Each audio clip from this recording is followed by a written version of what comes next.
Welcome to the Undrafted Uncensored cast of pod. Maybe. Hosted by Nick Archuleta.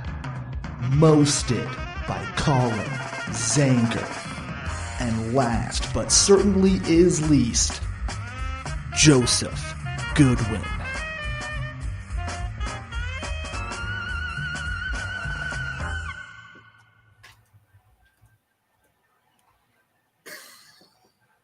Nick is not going to say anything for the intro, No, apparently, so the welcome intro was every- still going.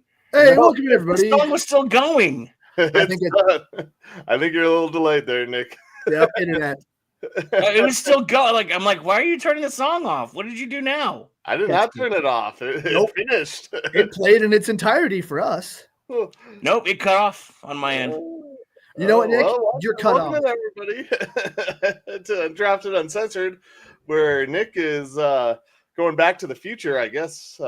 He's going to go get a sports book and help us all out Where later we're going, on in the we don't victory need it. formation. But at this moment, we're going to talk about the things that happened this week. I'm here. Sports and ball. I don't You know. guys are like communicate like we're in time, we're in rhythm. I don't know why you're assuming that I'm not here. You're laughing about it, like right now. I don't know what part you're listening to though, Nick. If maybe the song is still going on. No, I told you the song cut off. The song's still going on. Yeah, Nick's caught up now, but we're gonna keep Thank making you. fun of him, pretending like he's not caught up. Oh my god! All I did was hit go live, and my Instagram delayed by like 2 minutes. Our Instagram, I'm sorry, delayed by like 2 minutes. That's not just yours. Yeah, that's our Instagram. I didn't say yours. You're the one who I was said making sure I clarified that it's not mine; it was ours. it. Maybe you should get out of the sewers, Mr. Splinter, and get a better internet. Raphael, thank you very much. That's a different character, Colin. No, I know that's Raphael on top, but I'm not you're, Splinter. you're a fan No, of him. I'm You're Raph. living in the sewers. No, I'm Raph.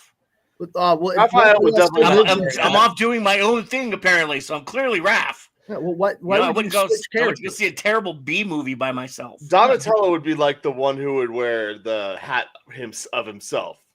No, he Raphael, wouldn't. Raphael would not be the one who would wear the hat of himself. oh no, he definitely would. Raph yeah. and Mikey. Raph's Yeah, so they're- full of himself. They're the egos. Yeah. Yeah. No. Yeah. Leo would have the hat of Master Splinter. Yeah. Yes. And the Donatello would have a Sherlock Holmes double hat. Yes. And I- Mikey would wear the Mikey hat because it's Mikey. But no, he No, had a that's what I bucket meant. hat. I meant Mikey Orr. Yeah, that's right. I mixed him up. Michelangelo would wear a hat of himself.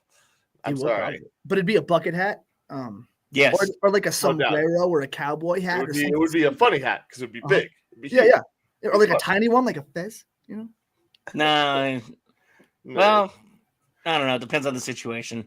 It probably would would have a be a fez. funny hat for Michelangelo. Yeah. Yeah. He would give the fez to Raphael because it's funny. But he And would Raph not would wear throw a it hat. back of at his him. own. Well, Mhm, I think we all know Michelangelo would be the one who would wear his own hat out. I'm not out right now. I'm in. That's why I'm wearing my hat. In the sewer, like Splinter. Yeah. Back to the sewer. Back to Splinter, because did you even watch the cartoon? Did you? Teenage Mutant Ninja Turtles. Moving on. Oh Lord! Happy New Year, gentlemen. By the way, Happy New Year. clearly New Year, same stupid internet. Yep. Long time no see. Haven't seen you guys since last year. Yeah, Mm. check the expiration date on that. Make sure it's not last year. Oh shit. You know what? Better not be. Oh well, did you guys have fun last night? Did you make it to midnight? No. I made it. I didn't really do much. Oh. I got home from Amazon. I took a shower because I was sore, and hot water helps with that. Had me a little whiskey shower. It's similar to a whiskey sour, but you don't put stuff in it. Hung out till about midnight. I was watching that show, The Foundation, because I'm a nerd and I like robot stuff. And then I went and passed the fuck out. Yeah. Yeah, apparently I didn't quite think it through. Went on a good date the other night and asked her if she wanted to go out for New Year's to watch fireworks. And then she sent me a message later. She was like, sorry, there's just a lot of pressure in that. I was like, huh? She's like, think about the New Year's kiss. I was like, I wasn't even thinking about that far ahead. Yeah. I just wanted to go hang out and watch fireworks and stuff. And it's not like we're not talking anymore. But it was like, oh, okay, sorry, my bad. Like, whatever. I didn't even think about that. I didn't think about that either. Yeah, like I she was just like gave me way nowhere too near much my credit head. over here. Yeah, she was like, oh, well, there's a lot of pressure in that. The whole New Year's kiss on the second date. I was like, oh, well, that wasn't really in the, that wasn't part of the thinking. Don't worry, it wasn't on the play sheet of going out. It was just, hey, let's hang out. So we had that conversation this afternoon, and we're gonna maybe go get some pizza and play some games or something. See, that would have been my luck. Like, I would have never thought about that. And then, like, but we would have gone and, like, had fun and everything. This is my stupid luck. We'd have gone, we'd have had fun. The fireworks go off at midnight, and I'd be like, okay, see ya. And then, like, all my friends are like, did you guys kiss? And I'm like, kiss? So we went and saw the fireworks, and I left. It's New Year's. What do you mean? Like, totally Ted Mosby it up. Yeah. You want to come upstairs for a cup of coffee? No, it's pretty late. I don't think I want to drink coffee at this time. I'm trying to drink caffeine after about 8 o'clock. So, yeah. So, it was a long day, worked 2 shifts, but, it was good. No midnight. And then broadcast the best game of the college football playoffs up to this point this morning. By far, yeah. Yeah. There not been a whole lot of good bowl games so far. No, but that's something that's going to develop. College football has had such a massive talent gap for so many years that getting this many teams together in a playoff scenario, there was going to be some stuff. But the fact that Ohio State, the red teams all blend together, was able to actually like pull off a pretty sweet upset. Like there's been some big games, but no, that Texas-Arizona State game was the closest. Yeah. And that was and it didn't start that way. Too. Oh, yeah. I thought it was on the way up here. I was on the train, saw the score, and I'm like, yeah, I don't care. I'm just going to look at some other stuff and not give a shit. And then I show up and it's like, oh my God, what? Yeah. I did the same thing. I was watching it and I was like, this is over. And I mean, speaking of bragging money, got to give a shout out to Dante Gomez, who gave me the heads up. Plus money for any of the college football playoff games to go to overtime. Was plus like 115 or 125, something like that. So I made some money on that. Yeah. Nice. So I got that. And then my pick for the national champion is still alive in Texas. I thought I was screwed. I'm the only one in the whole bracket that has Texas. Really? Yes. Wow. That's surprising.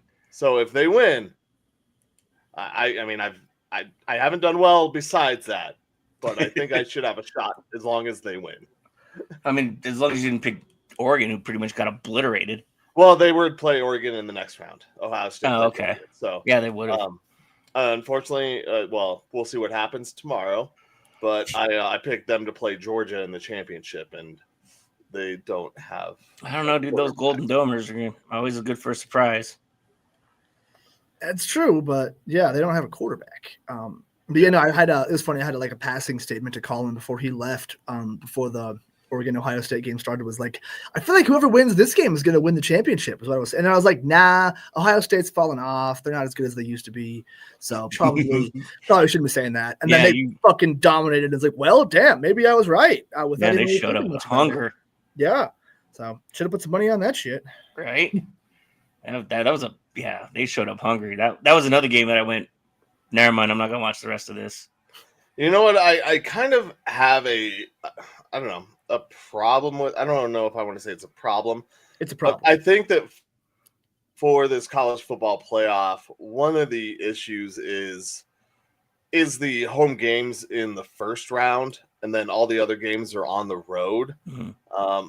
I feel like in the first round of this thing, we saw a bunch of blowouts, and it was all the home teams just crushing. Yeah. And I'm not saying that you shouldn't have some sort of advantage, but when every other game is in theory a road game, we all know that there's a game in Dallas, which is not far from Austin. I mean, it's a few hours away, but that's the way the cookie crumbles in that aspect. It happens in March Madness that happens.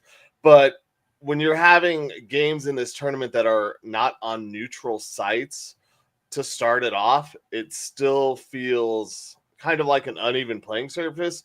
And I'm not saying that Ohio State wouldn't have beaten Oregon today, but you get that extra momentum going into these games. Yeah. And I think that I think that that's something that helped propel Ohio State and even, and even, why am I thinking the game Penn State last night? Penn State and Boise State. Yeah, Penn State, and helped propel Penn State because they were playing in a home environment. They got some confidence in rolling another team at home. They definitely deserve to win those games. Yeah. But I think it's something that should be looked at in college football because all the other games are neutral sites, but that first round is basically a gimme to whoever the committee decides is a higher ranked team. Yeah. And that's a good point too. That's such a staple of the playoffs in every other league and every other sport is, the top seed gets to play at home. But in college football, it's a bigger advantage. It's something that I'm not sure if they really thought much about. I didn't really think about it in those terms, but yeah, the fact that you can kind of get a home game as a bowl game, which used to be like kind of a fun thing, like, oh, the bowl game happens to be pretty close to this school's state, whatever. But the bowl games didn't mean nearly as much. They're bowl games. These are playoff games that are, marketed as with the bowl game marketing, with the bowl game titles and everything, which I like. I like keeping those around because it felt like in the past few years, those bowls kind of disappeared. They were still happening, obviously, but like he just didn't care as much. They didn't mean anything. So it's kind of cool to see like Rose Bowl, Sugar Bowl, stuff like that matter, and it's not just the Orange Bowl. And I guess if you're going to give out a home game, you give it to those top 4 seeds in the second round. If you're going to have to do it, like that's the only thing, because what is the benefit of a number 1 Oregon having to play Ohio State in a neutral stadium? Yeah. What is the benefit? Sorry about that. Of Boise State getting a top seed and then having to play on the road against Penn State, a school that obviously travels, has a lot more students, travels better. Well, and you're telling me that there's not a company out there that's not willing to throw money at you to host a bowl game and get their name all over the field and all the commercials that come with it. Come on. Yeah, I think that there can be some better execution for it at the end. I know that this is kind of a trial, but it really annoyed me once I sat there and thought about how this is all worked out, because those other schools in those other games, I think even the Indiana Notre Dame game would have been a whole hell of a lot different had it been on a neutral field. I feel like I said, the reward for being a number 1 seed, what is it besides the bye? You get the bye and that's it. Yeah. But then, once again, then you're playing a team that's coming in hot from playing a home game. Yeah. And you look at college football, you said it, Nick, the advantage in college football of being at home is it's greater than probably any other sport, is college football at home. Yeah. Good point, Nick. Was that Nick or was that Joe? No, that was it's fine. Yeah. Sorry, I thought Nick said it. But to tack onto that too, like if you're gonna, again, if you're gonna do that and you're gonna give them a home field advantage, you're telling me you can't go through Pennsylvania and not have Heinz host a bowl game and just something stupid like that. I mean, that was the first one I grab onto because it's a big national company. You're telling me Heinz isn't willing to throw some money at you to host their name's not sitting on the football stadium in Pittsburgh anymore. You want to get some advertisement? Here you go. Yeah, it's not Heinz Ward Field anymore. But killed his receiver earlier today too, though. Yeah. Yeah, I was like, that's Heinz Ward. I forgot he's a receiver coach for Arizona. And it was about the time where he was about ready to grab him around the throat because he got them a 15-yard unsportsmanlike penalty for dropping the ball right there. Ooh, I didn't see that one. I was looking at Jake Plummer on the Arizona State sideline, and then I don't know what they were doing, but Colin noticed it. On the Texas sideline, some random asshole just had a Denver Nuggets sign. Yeah. What? Yeah. So in the fourth quarter, with like one of the last drives before the missed field goal kick, you can see clearly. I think it was like maybe it was less than 5 minutes left. Yeah, I was watching. I'm like, is that a Denver Nuggets sign? It was one of their sideline cards for the University of Texas. Yeah. It was the Denver Nuggets logo, and it said That's Denver awesome. Nuggets. Yeah, and it's the current logo too. Yeah. Like, yeah, I wasn't looking. I was texting other people, and I think it was my boss. And all of a sudden, he's like, "Is that a Nuggets logo?" I'm like, "What?" I don't know. I'm thinking it was like a prospector on someone's shirt because it's the sideline of Tech. It's not like some fan. Yeah, in the stands. It is someone standing exactly on the sidelines, and it was dope. Yeah, awesome. Yeah. One of their play calls is the Denver Nuggets. I wish I could have isolated it or something like that. I don't know. It's probably like a Joker thing. Like maybe the Joker position. Well, they were on something. I don't know. It was but that was great. Yeah, I almost forgot about that, Joe. Yeah, the Nuggets on the Texas sideline. I caught it. I was like, what the hell? And then lucky enough, we had DVR at the station to rewind. Yeah, nice. We didn't realize we had until Colin was like, "Does this work?" Hey, most of it does now. Like everybody has our capability of rewinding now since they're streaming everything. We didn't even have Netflix to watch the games that were broadcast on Netflix that I was working. There were games on Netflix? Yeah. Are you sure? Uh-huh. I saw a couple practices. Games. It was a scrimmage. Yeah, I didn't see any actual football. Yeah, not much football. No. Real quick too, since you guys have touched on it a couple times, thoughts and prayers go to those in New Orleans. Yes. They had to postpone the Sugar Bowl today. I mean, it was inevitable that was going to be postponed anyway. Yeah. But, you do want to at least acknowledge those victims and their families. I know we're a couple jamokes from Denver, Colorado, and you're probably not even caring about anything we say right now. But, I mean, incidents like that don't belong in this country. I mean, New Year, same old USA. But, hopefully the investigators do what they need to do, and anybody else responsible gets their comeuppance too. You take away a lot of fun, and some people will never be the same after that anyway. Yeah, for sure. Shout outs to all the victims. Hearts go out to everyone's families, and that's it's fucking terrible. It puts a lot of stuff like this into perspective. We get to hang out and talk about sports every day. Thank God for that. So yeah, I don't mean to bring the show down, but I figured we needed to at least acknowledge it. I mean, especially because we're mentioning the Sugar Bowls tomorrow now. Yeah, right. Yeah, and that one's moved on, and so you mentioned some of these people's lives will obviously never be the same again. Families devastated, and so we're lucky enough to have an outlet in sports to let us take us out of it. So I hope those families can find some outlets and find some peace in whatever way, shape, or form that may come at the end, because it's a tough situation. And New Year's days will never be the same. I mean, years later, but I still don't forget Darren Williams here in Denver. Yeah. I can tell you exactly where I was when I heard that news.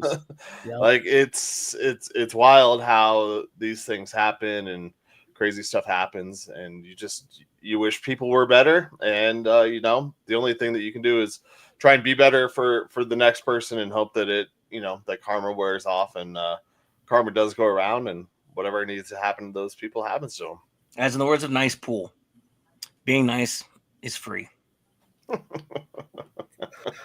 right. Well, now that we're all sad, that's why I went with the Nice Pool quote to end it.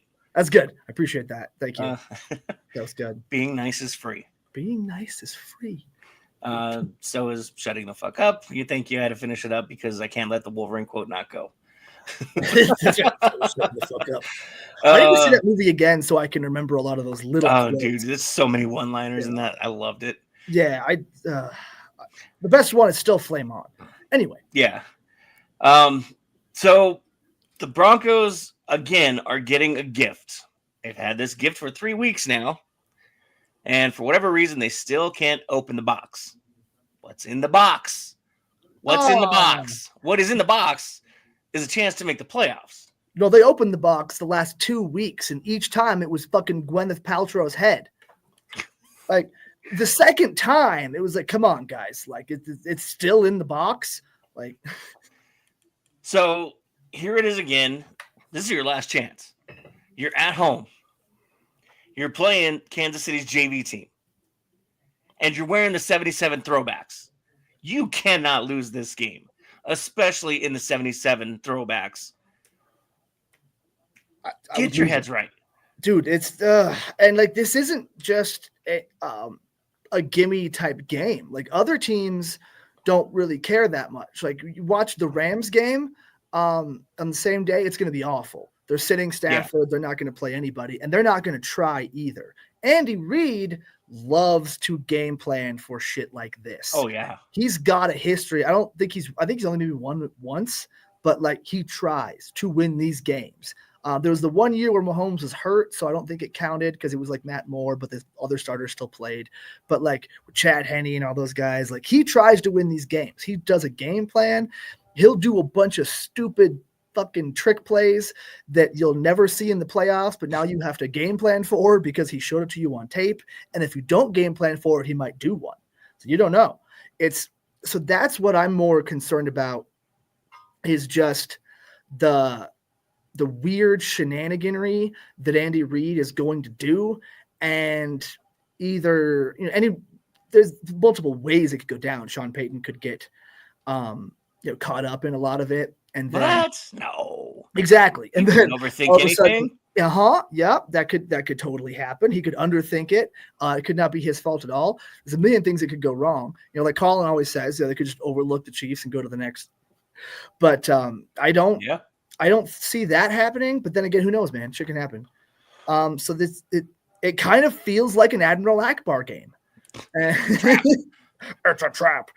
And so I want the Broncos to show up and take care of business. But this isn't like the Panthers game or the Saints game where I'm thinking about style points or I'm worried about how they do that. No, I don't give a shit if we block a field goal and win by 1 point. I would actually love that. I just need a victory. Like Cortland Sutton said it while I was cutting up some of his stuff. Like, they always say it's not black and white, this and that. No, it is black and white. Win the game. He even said, I sound like Herm Edwards right now. Yeah. It was black.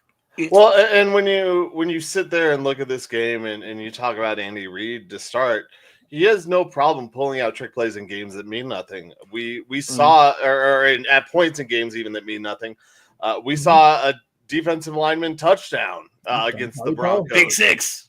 Because thick six. Yeah, thick six works too. We saw that happen against the Broncos in a game that was a blowout and over.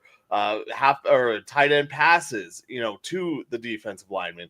And so, of course, he's going to pull out his bag of tricks because it's mentioned too. These guys on the Chiefs, they don't want to lose this game that are out there playing. They know they're second stringers, but they're also giving an opportunity to put good tape out there. Yep. And you have a player in Carson Wentz who was a top draft pick, who's coming to Denver. Sean Payton talked about it earlier today, where they looked at actually bringing in Carson Wentz to the Denver Broncos as one of their backups, and that's something that shows you, where Sean Payton thinks of him, because they kept 3 quarterbacks on the roster. And it's not that Carson Wentz doesn't have talent.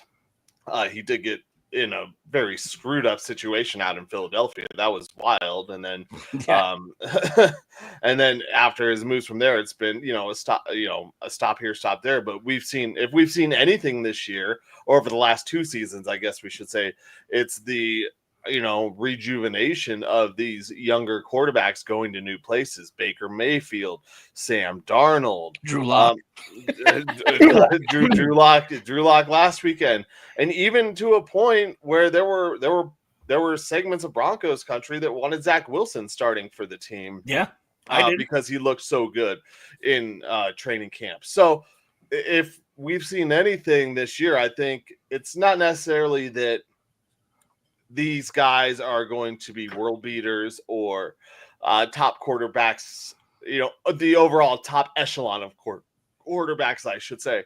But they're competent enough and capable and good enough to win games. And I'm Stuart Smalley.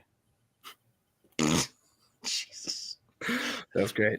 Oh, God. Well, yeah, with Carson Wentz, though, like, it's definitely partially his fault that a lot of this has happened. A lot of those other guys, they kind of got forced out and things didn't work out for them. Carson Wentz straight up was an asshole to everybody on his team, and he didn't take coaching.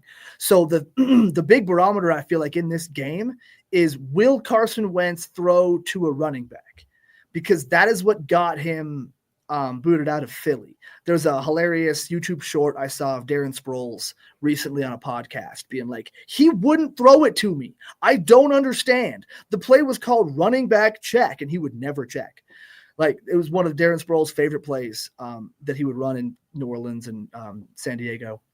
But yeah, for whatever reason, Carson Wentz would not throw it to the running back, period. He just hated checking down. He always wanted to go deep. And that was a big, that was one of the reasons the coaches he had rifts with coaching, because he wouldn't listen. He didn't care. He would ignore a lot of the stuff that they said. And this was years ago. So that's going to be a huge point of growth. If Carson Wentz is throwing to running backs, we should be concerned. Well, yeah, because running backs have hurt the Broncos over the last few games. It's not necessarily been exactly just the running game. Yeah. Screen passes have always been trouble, or the outside guys. I mean, Chase Brown was kicking the Broncos' ass outside of the box last game until he got hurt. J.K. Dobbins earlier this year, there's. I mean, Gus Edwards had 2 touchdowns against the Broncos. He didn't have a great game.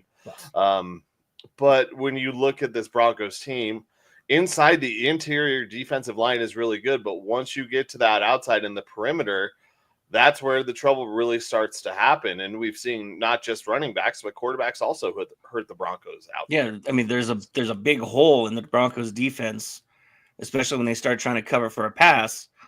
That, especially when you have quarterbacks that are mobile, they're going to find those holes, and they're either going to take them themselves or they're going to dump it off, because there's a running back sitting there all by himself, coloring in a coloring book, waiting for the football at that point, because he's like, I'm bored. Let's see here. Oh, there's the football, and now I can run.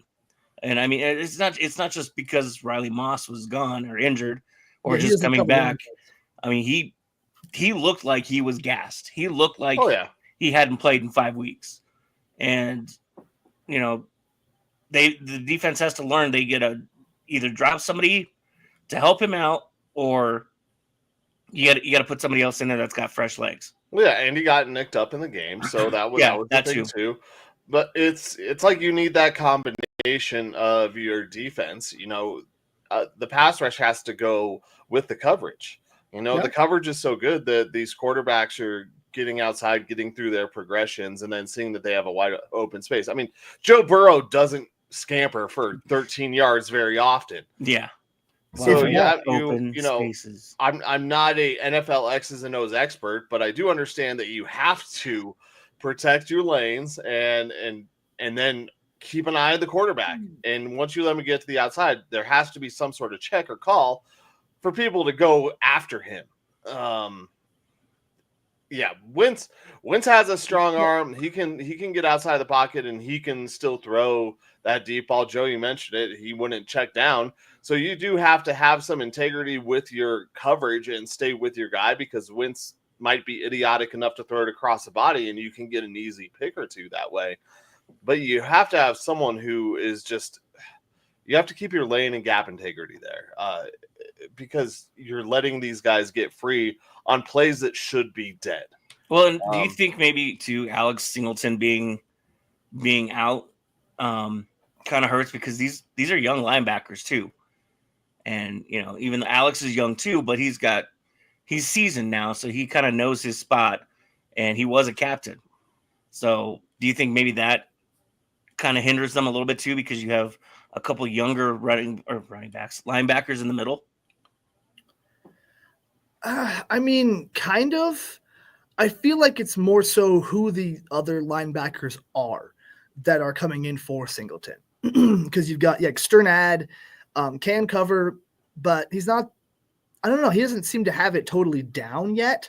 Like up here, I want to feel like he doesn't have it down up here, but he's not very big. He doesn't make the tackles that he needs to all the time. He's okay to make tackles. He's still a linebacker, but I haven't even seen Quan Alexander in a while, who was kind of the antithesis to that. He was the bigger, bruisery guy, but he's not covering running backs and tight ends and shit. The Broncos released Quan, I want to say. Did they? Okay, Yeah, that sounds right. Oh, no, Drew Sanders probably is what got Quan released. And Drew Sanders got a sack. That was cool. But yeah, man, I think it's less so the loss of Singleton and more so just the other guys you're putting in, because it's not like Singleton brought a ton to the table or anything. He was a good linebacker for sure. Very smart, very just lunch pail. He just shows up, gets tackles, does his job. He's not doing crazy shit. I think he had like one big pick, I want to say. But, without him, Cody Barton's filled in for that role for sure. But Cody Barton was supposed to be the other good linebacker next to Singleton. So it's that's going to be, I think, the conversation we have in every Broncos game the rest of the year is how are they going to stop the run? Especially if it's going to be Samaje Perine in a revenge game. Samaje Perine would love to knock the Broncos and Sean Payton out of the playoffs. Oh, yeah. And thank you, everybody, for tuning in, by the way. Whatever your platform you're watching us on, X, Facebook, Instagram, your TV, Twitch. My TV. Joe's TV, if you broke into his apartment and stole it, good for you. Yeah, make sure you feed the cat. We just thank you guys for tuning in, and we appreciate everybody doing that. Yeah, I sit here and I think about these last two games, and you mentioned being young, and really, I do attribute a lot of those two losses in some of this young and inexperience of this squad. I don't know if they knew how to handle some of those moments. Because you're looking at a guy in Joe Burrow who has gone through the fire and been to the playoffs, been to the Super Bowl. Obviously, the week before, you have Justin Herbert. They have a really young team, but they also have a lot of veterans on that, a lot more veterans on that team, and specifically the ones from Baltimore mentioned earlier. In the running game, who know what it's like to get in the playoffs. They might not know how to win a game from Baltimore, but they do know how to get to the playoffs and have experienced it. So I do attribute a little bit of this to being young. I don't want to say naive, but maybe just not understanding the moments and understanding all the little things and all the work that it takes to get to a championship and what championship teams do. So I think, going into this game in this weekend, you're going to see a Kansas City Chiefs team that's prepared for the playoffs, even if it's backups. These guys know what's on the line. They know they can knock a division rival out. They're going to know going into Sunday whether or not the Bengals have a chance, because the Steelers and the Bengals play on Saturday. That they're going to know basically who they're letting into the playoffs if the Broncos win or lose. Are the Steelers still above the Broncos? Yeah, Steelers are going to stay above the Broncos. Broncos had to win out. So what I want to know is Pittsburgh going to play their starters? Do they have a reason to go out and play? Or is this going to be a Justin Fields game? Steelers can drop down because the Chargers won last week and the Steelers lost. So the Chargers can jump them, much like the Broncos had a chance to jump them. Okay. So, yeah, the Steelers still have a place in the seedings that can change. So I believe they're going to play their starters. Now, is that a good thing or a bad thing when you're looking at the last 3-4 weeks of Russell Wilson? Probably not such a good thing for the Broncos that it's Russell Wilson over the last few weeks that the Bengals get that, even though their defense, we saw the Broncos not take advantage of opportunities early on downs. And we heard it all week that the Bengals love to blitz and they love to bring pressure on third down, especially when it's third and medium to long. What did the Broncos do? They let it get to third and medium and long so that the Bengals could blitz. That's part of being a young team that you need to understand. You can't let yourself get in those situations consistently. Yeah. And that means Bo Nix as a quarterback taking the check down on first down. That means running your route to a T. So if it's 5 yards, hit that 5 yards, put your foot in the ground, turn around and catch it, and get the 5 yard gain. Like It just says run it. If you're gonna run the ball, you better make a hole so you can get a few yards. Don't get stupid penalties to put you behind the Make sure you pass the marker when you're going for that short route that's gonna get you a first down and not make it 3rd and 8. Yeah, there's a lot of things that this is a young team. Like I said, I think they're really talented. Are more talented than I guess I assumed going into the season. And so there have been some bright flashes, but I think some of that youngness, immaturity is showing out on the football field. Youth. And also I feel like there's been, I wouldn't put all of it on, but there's been enough mistakes by the coaching staff that again, a young team does not overcome. Like I make the joke, but Sean Payton not running the fucking football. And then on defense, Vance Joseph just leaving Riley Moss in there when like it is clear that either he tweaked something, wasn't ready, who knows, like get the kid out of there. Maybe put him back in a little bit here and there, but like we needed to see some Chris Abrams drain, some Damari Mathis maybe. And early on in the game, Riley Moss prevented a touchdown on Jamar Chase. Like that was awesome. Jamar kind of dropped that. Also, yeah. That Moss was there, and he was in the area code, but he wasn't on the same block as Jamar Chase. He was down the street. I'm pretty sure he got a hand on it, but either way, he was the one in coverage, and the catch didn't happen. But on the other hand, why is Riley Moss on Jamar Chase at all? That I don't like. I mean, you already have a double, the double-headed dragon anyway, because if you're not going to get Jamar, they're going to go to T. And I mean, they showed that they were able to bounce between the two and their tight end. Yeah, that's why you needed to have more just other guys. Because you Riley just wasn't getting it done. Well, yeah, I mean, you had Surtain on him for a majority of the game. So I honestly, the way that played out, you're never going to have a guy. You're rarely going to have a guy cover another guy 100% of the time because of the way some defensive schemes are called. So, yeah, could have Surtain have been on him a little bit more? Probably. But I also think that was Vance trying to switch it up and give different looks. Because if you continue to give Joe Burrow the same look, we saw it. It's not going to be Higgins or Chase that beat you. It's going to be Mike Gesicki. It's going to be Yoshivas. Yep. Like that's what happens when you don't mix up the coverages, and that's what we saw happening later on in the game when Moss, I think they were trying to give him a little bit more help, and Joe Burrow picked up on that, and he found the other guys that were left on linebackers or who had mismatches. So, I don't want to put this one totally on Vance. But there are aspects. You're right. There are aspects that are definitely on Vance. There are aspects that are on Sean. Oh yeah, especially when you have Jaquan running for 6 yards a pop. I was about to say, man, it makes me so sad when like last year Jaquan McMillan was fantastic, and this year like he hasn't been bad, but he has not been nearly as good at locking down that nickel spot. That almost feels like a spot that might need to be addressed next year. Wow. So yeah. It's just, I mean, tough. And you got to hope that the Broncos starters are better than the Chiefs backups. Yeah, whichever ones are in there. And it's supposedly going to snow too. So I mean, nothing better than a Broncos Chiefs rivalry game in the snow in January. Yes. I mean, I don't know. I love it. My brother gets to go to it. So. I was going to say it'd be better if I got to go, Nick. Yeah, me too. I'm not going either.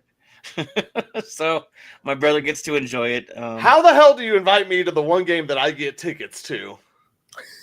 And every other one I'm free to go to. I don't know. I had a feeling. How the hell does that work, Nick? I just had a feeling. I'm like, college should be going. So you know what? I'm returning my gifts.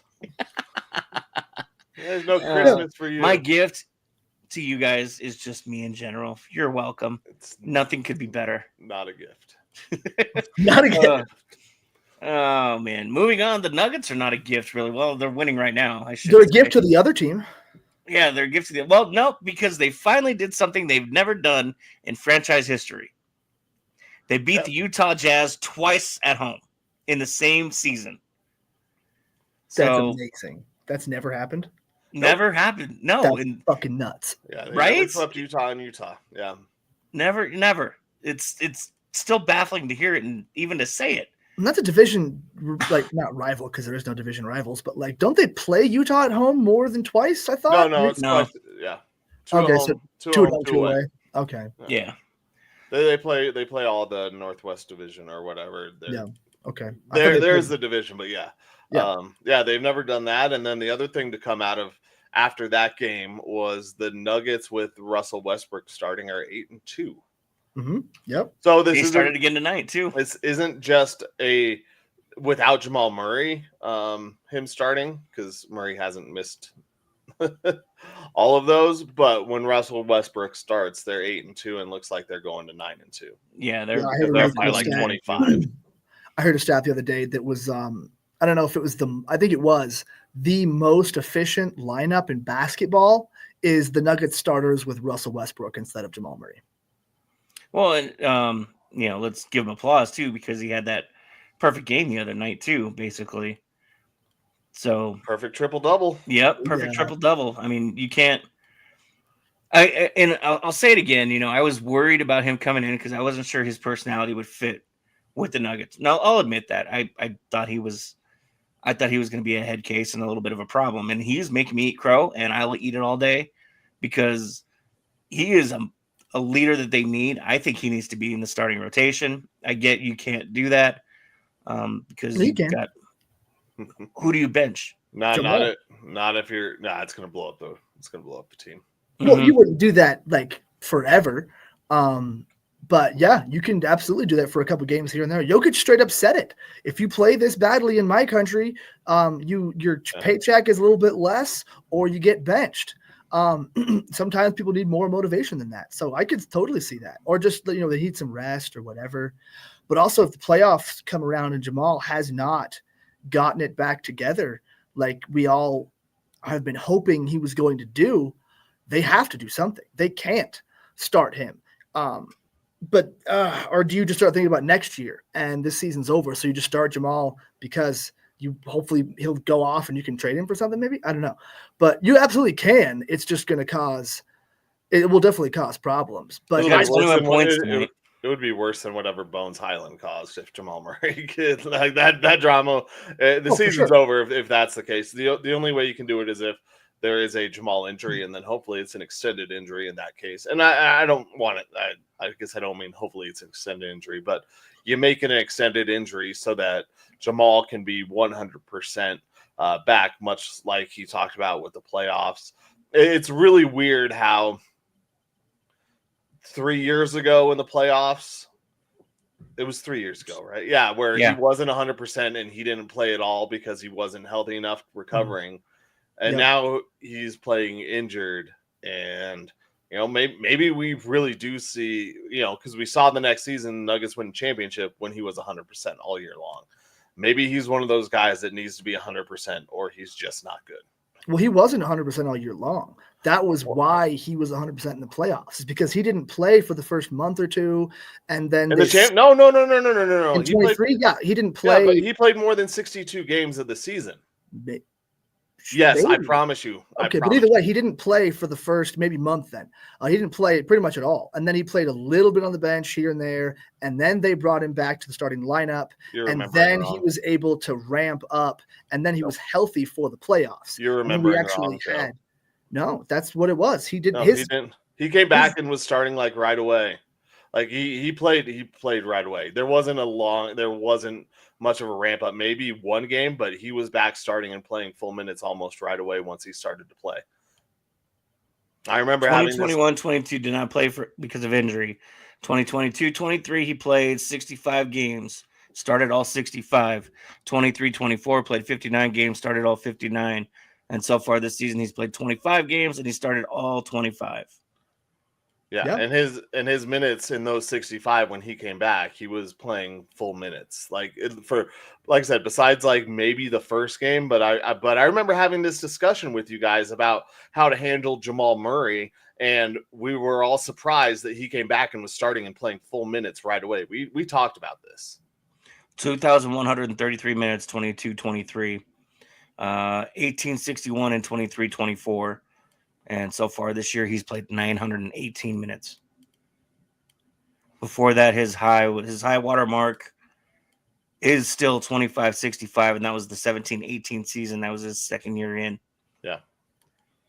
Yeah. So I like I said, I mean, I remember that because we had talked about it over and over about how he should wait till December to get him fully healthy and then back so that he's good for a playoff run. Whatever happens at the start of the season happens.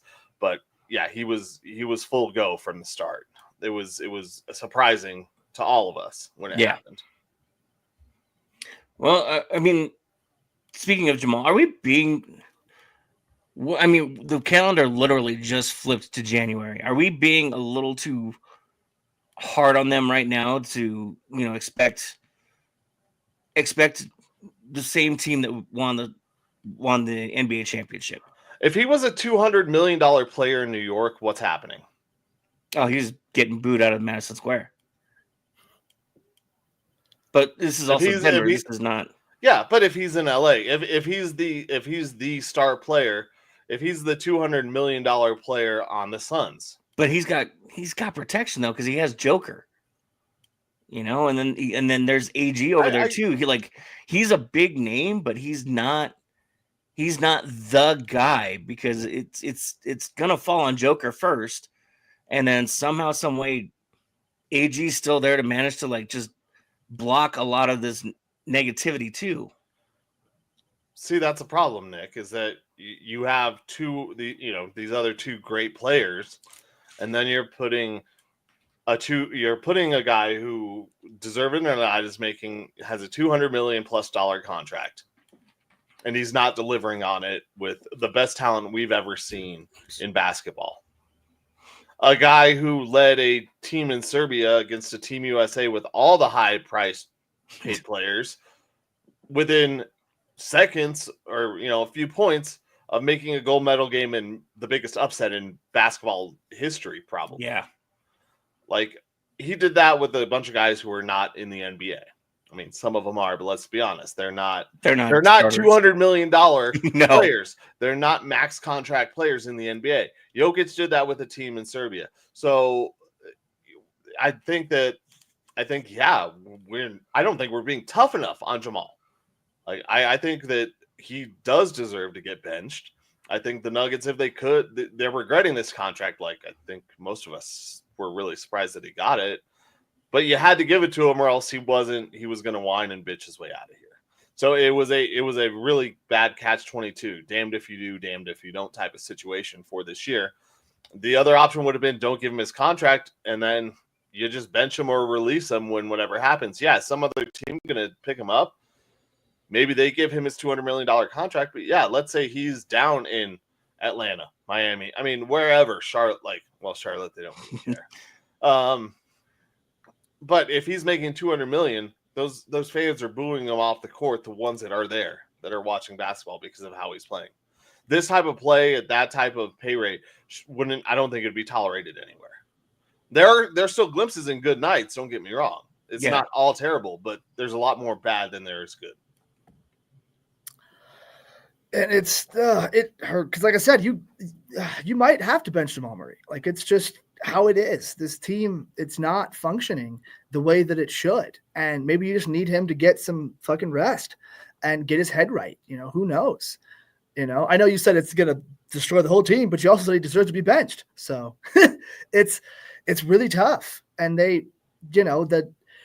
In hindsight, we can all say they shouldn't have paid him because he looks terrible. But at the time, the Nuggets looked like the Cincinnati Bengals, where one of the biggest stars you've had in a very long time, you're just not going to pay him, part of the best two-man game in basketball.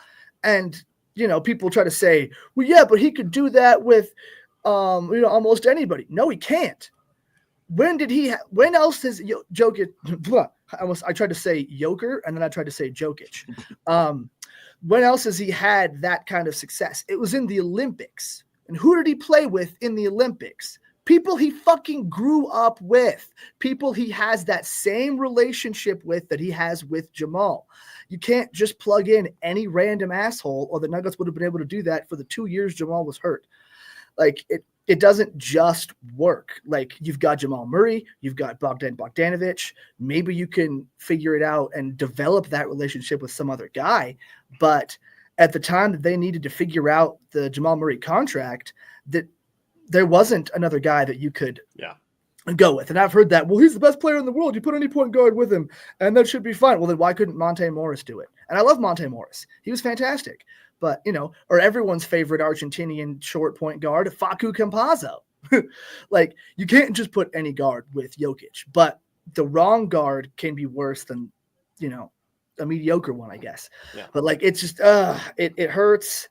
And Jamal may be forcing the best case scenario for the Nuggets, which is getting rid of him without pissing off the rest of the team. Because he's making it to the point, like, Jokic is pissed. Jokic is not happy. Jokic is having games where he refuses to shoot. And then he's also having games where he won't pass and he scores all the points, which he's never done before. Yeah. When Jokic has a protest game, he just doesn't shoot. He just passes it all the time and will not contribute because he needs the other guys to actually step up. And this is the first year we've seen a protest game with that kind of mentality. You're going to see it on his face. And, maybe a lot of us are wrong, which is possible. But, like, that same level of anger, but he's putting up 50 and not passing as much. And, like, the team, they can't stick with Jamal that much longer, I feel like. Like, I don't even know if they are sticking with him. Maybe behind the scenes, they're just as fucking pissed off as we are. So who knows, man? Like, Jamal might be forcing himself out. And then what sucks is the Nuggets are going to have to do some kind of, Sixers James Harden trade where they get, a first round pick maybe, and, a bunch of assholes and, a bunch of the guys from that trade. Robert Covington's not even in the NBA anymore that the Sixers got from or for James Harden. So, like, that may end up being what happens. A trade like Porter for Jimmy Butler and then letting Jimmy Butler walk next year just so they have money to fucking pay a star. And that's going to cost your only first round pick, 20, 30 or 31, whatever it is that you can trade. So, like, dude, it's not a great situation right now. And there's not a ton they can really do. Like, because it's not like Bogdanovic is going to get bought out. But like we said, afford to trade for him. So you can't move Jamal Murray until the offseason, and you were damned if you do, damned if you don't. Because if you didn't pay him in the offseason, you were screwed because he was going to be a problem in the clubhouse. And so you had to pay him because that's what the market was. Locker room. Baseball guy. Oh, that's a clubhouse. Yeah. Well, locker room. It's going to be a problem on the ice. All right. Speaking of ice, real quick, Lecky's starting to heat up. We're all starting to get Lecky, and I love it. He had a Hattie the other night. We're up all night to get. The Mac Attack is the #1 star for December. Not surprising. He's just Nathan McKinnon, so we'll let him be. And the Avs are starting to really ramp it up now and look like a real hockey team again, and I love it. Yeah, we're dropping the wood. Oh, yeah. We'll skip the MLB for next time. I did send you guys the ballot, though, so everybody knows we're going to talk Hall of Fame ballot. It's going to happen. And real quick, like I said, though, all it took was a goaltender in there who's competent to turn things around with the guys have a little bit more faith. And they have 2 of them now. Yeah. And they have great personalities. They fit in the locker room. I almost did it too. So, I'll easily call that one a victory for myself because y'all didn't believe that just a trade of a goalie, getting rid of him was the best thing. I should This is the victory formation. All right, boys, here we go. Best play in football. 6 right tight diamond victory on 1. Break. Okay, 3, 2, 1, it's jam. The Pick'em segment proving that Colin Zanker is the most humble man in the history of time. Least. Featuring Nick Archuleta wishing he was somewhere else. And Joe Goodwin just kind of winging it. Oh, just kind of winning it is more like it as we wrap up the 2024 victory formation with our picks from last week and the final tallies of the year. First game we picked was Packers versus Vikings. Nick and Joe both picked the Packers. I was the only one smart enough to go with the Vikings, who move on to a big game this weekend, which we'll talk about in just a moment. That's called teasing, people. I win 1909 from that one. Next game was Atlanta versus Washington. Washington comes out victorious in overtime. Atlanta gave them all they had, but they put the Penix in too late. He didn't have enough experience and shot their load early, so Washington wins that one. Joe only one to pick that one correctly, 1571 in his pocket. We all tried to curse the 49ers, but we figured out that not even the undrafted, uncensored curse of picking the Lions are all choosing the same team could work for a 49er team decimated by injuries. The Lions come out victorious 14, and we all win 14-88 in that one. Alabama versus Michigan. Michigan pulls the upset. Both Nick and Joe get that one correct, as I chose Alabama. And they laid an egg. Well, it was just Alabama got beat. I don't want to say it was a total egg, but Alabama definitely got beat by Michigan. Yeah. So biggest win of the week, one of the bigger ones of the year at plus 370. Ooh. Nick and Joe both won 47 on that. Penn State beat Boise State in a game that was actually a lot closer without 3 interceptions from the Boise State quarterback. It would have been much, much better. But at minus 455, Joe, the only one to get that one right, wins 12-22 or 12-20. Meaning for the week, Joe is the big winner, winning 79-79, and he's the winner of 2024. 11-22-01 in profit. Speaking of profit, I was third place this week, winning $3.97, but I end up in second place, $90, just a little less than $90 behind Joe at $1,032.16. Nick, you got second place this week. You're always first in our hearts, but you're third place in the pick'em. You won 31.88 this week and 919.23 overall. Once again, simple $10 bets that we do all year long on a few games each week, and all of us have booked profits in these past 2 seasons, even choosing things as random as Call of Duty and women's volleyball and crazy. I think we've chosen a few. Didn't we choose? We chosen darts. We did some soccer, yeah. Yeah, we got a lot of random stuff, but nothing too random with this week's pick'em as we start anew on this week. First things first, we're going to go with the game that we mentioned earlier that got moved from today to tomorrow because of the happenings in New Orleans. Notre Dame versus Georgia. Nick, who you got? I don't know. Everybody keeps talking about Georgia, but I think that I want to go Notre Dame, but I think I'm Georgia. Don't overthink it. All right. So Nick has Georgia. Joe, who you got? I'm kind of in the same boat. I don't know a ton about Notre Dame. I know that they wrote their own schedule, so a lot of people like to talk shit about that, but I don't know how weak the schedule was that they made this year. Georgia's just got dudes. They got one less dude, but they still got some dudes. So let's go Bulldogs. Well, thanks for screwing up my bracket because obviously I'm not picking against Georgia in this one. So all right, folks. I have Georgia, even though I believe Notre Dame is probably going to win this game because Georgia is banged up. So I just can't pick against Georgia because they're supposed to play Texas in the championship. Horns up, baby. Next, we move on to the Saturday games. Big game that we already mentioned earlier, that I definitely mentioned earlier. Bengals versus Steelers. If the Bengals win, they are putting themselves in a position to make the playoffs. If the Steelers win, they can dash the hopes and dreams of a division foe. Joe, who you got? Sabado.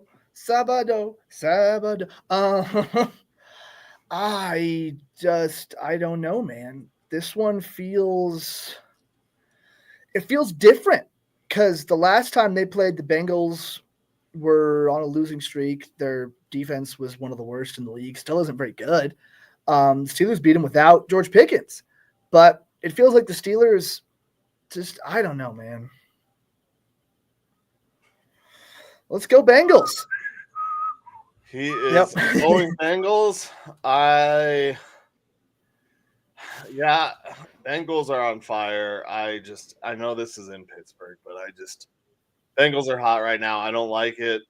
I'm going to make it a must win for the Broncos. No easy way out. So, I'm going with the Bengals. Nick, who you got? This is stupid. I want to. You know what? I'm gonna go out on a limb. I'm gonna say the real Russ shows up because it's in Pittsburgh, and those Steeler fans are just enough that Russ walks out of there with like a 2-point victory. So give me the Steelers. Man, I hope the weather's terrible and they can't throw the ball in that game. That's for damn sure. Yeah. Next, we move on to another game on Saturday, not the NFL, but a top 10 matchup in the NCAA. There is number 6 Florida versus number 10 Kentucky. This is in Kentucky. For my friend Billy, I'm taking the Gators. Nick, who you got? Not for your friend Billy. I'll take Kentucky. Joe, who you got? I feel Kentucky's the team that started all freshmen last year, right? And then got beat. They started a lot of freshmen. I believe they started the season at number 1. Okay. Yeah, I think that's okay. Yeah, I'm taking Florida. All right. And we move on to the final game of the regular season in the NFL. A great game. It got flexed over. Vikings versus Lions. Both the teams at top the NFC. Who's going to, well, I guess clinch the 1 seed? Is it the Vikings or is someone going to get demoted to the wild card? This one is in Detroit. Nick, who you got?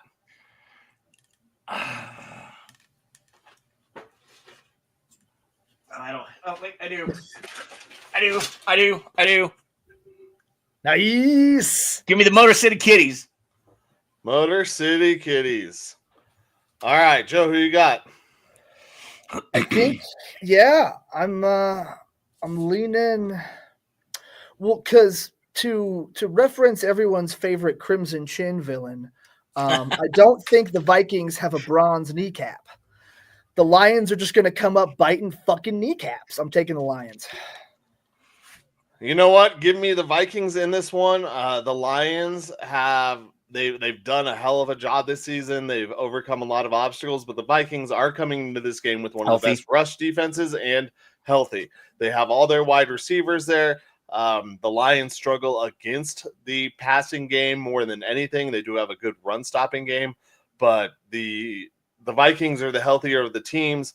And I also think that this gives the Lions a motivation losing this game, going into playoffs to go win a Super Bowl. So give me the Vikings in this one and making the Lions get a little chip on their shoulder heading into the playoffs. On their kneecap. Shoulder is what I said. Tim Patrick, game-winning touchdown. That's all I'm saying. I would be fine with that. I would be okay with that. Thank you, everybody, for tuning in. Happy New Year to all of you. Thanks for letting us continue to do this. We love you for that. Thank you, Pikes Peak Sports Cards, our sponsor. Thank you to Michael Spillin and everybody over at e5280sports.com for hosting us and letting us continue to be stupid on the internet and get away with it. For Colin Zanker and Joe Goodwin, I'm Nick Archuleta. Happy New Year. Thank you again. We'll see you next week after the Broncos win and get into the playoffs and shock the hell out of all of us that said they weren't going to have any more than 7 wins. Or in Colin's case, 2. I'm pretty sure I picked over 7. That's all I'm saying. I think you had 6. But either way, thank you, everybody. Good night. Happy New Year. Be safe. And remember, it's free to be nice. It's free. Much like my free money for winning fantasy, baby. Shut up.